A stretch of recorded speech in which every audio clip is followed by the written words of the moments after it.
జార్ఖండ్లో నియామక పరీక్షల నిర్వహణలో జరిగిన అవకతవకలపై సీబీఐ విచారణ జరిపించాలనే డిమాండ్తో రాంచీలో విద్యార్థులు చేపట్టిన ఆందోళన రణరంగంగా మారింది.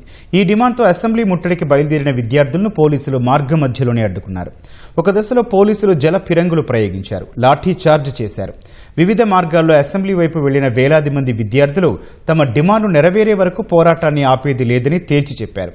అక్రమాలకు నిలయంగా మారిన జేఎస్ఎస్సీ సీజీఎల్ పరీక్షను తక్షణమే రద్దు చేయాలన్నారు. ఈ పరిణామాల వేళ జేపీఎస్సీ మాజీ చైర్మన్ను ఆ రాష్ట్ర సీఐడీ అరెస్ట్ చేసింది.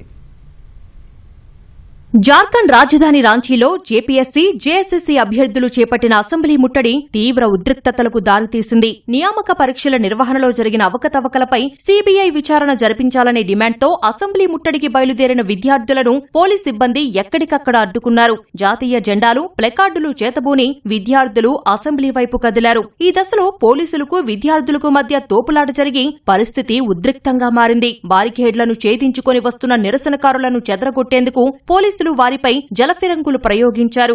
అయితే ఈ ఉద్రిక్తతల మధ్య పలువురు విద్యార్థులు బారికేడ్లపైకి ఎక్కి నిలబడ్డారు. పోలీసులు తమపైకి వాటర్ క్యానన్లతో నీటిని కొడుతున్నప్పటికీ ఏమాత్రం వెనక్కి తగ్గకుండా ఆ నీటి ధారల మధ్యే బారికేడ్లపైనే డాన్స్ చేస్తూ తమ నిరసనను వినూత్నంగా వ్యక్తపరిచారు. విద్యార్థులు మరింత ముందుకు వెళ్లేందుకు ప్రయత్నించడంతో పోలీసులు లాఠీచార్జ్ చేశారు. ఆందోళనకారులపైకి బాష్పవాయువు గోళాలను ప్రయోగించారు. పలువురు విద్యార్థులు గాయపడ్డారు.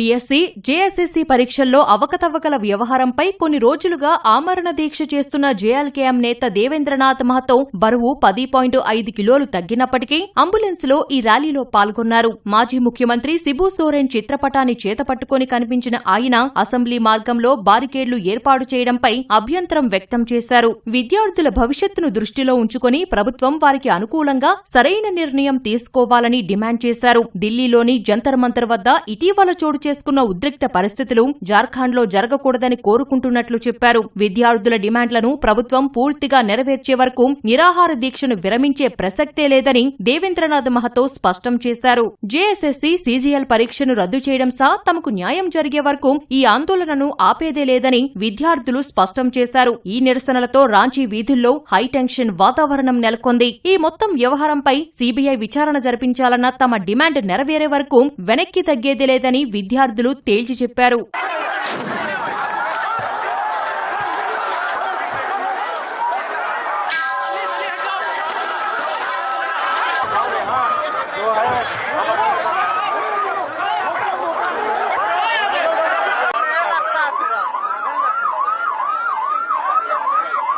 జార్ఖండ్లో నియామక పరీక్షల్లో అవకతవకలు జరిగిన వ్యవహారంలో జేపీఎస్సీ మాజీ చైర్మన్ ఎల్ ఖియాంగ్తోనూ ఆ రాష్ట్ర సీఐడీ అరెస్టు చేసింది. అటు పరీక్షల నిర్వహణలో జరిగిన అక్రమాలపై ఈడీ దర్యాప్తు ప్రారంభించింది. సీఐడీ నమోదు చేసిన ఎఫ్ఐఆర్, ఛార్జిషీట్లను సుమోటోగా తీసుకుని ఈడీ అధికారులు మనీ లాండరింగ్ నిరోధక చట్టం కింద ఈ కేసు విచారణ మొదలుపెట్టారు. ఇందులో భాగంగా ఆధారాల సేకరణ, ఈ కేసుతో సంబంధం ఉన్నవారికి నోటీసులు జారీ చేసి విచారించడం, నిందితుల ఆస్తులను జప్తు చేయడం వంటి చర్యలను ఈడీ చేపట్టనున్నట్లు సమాచారం.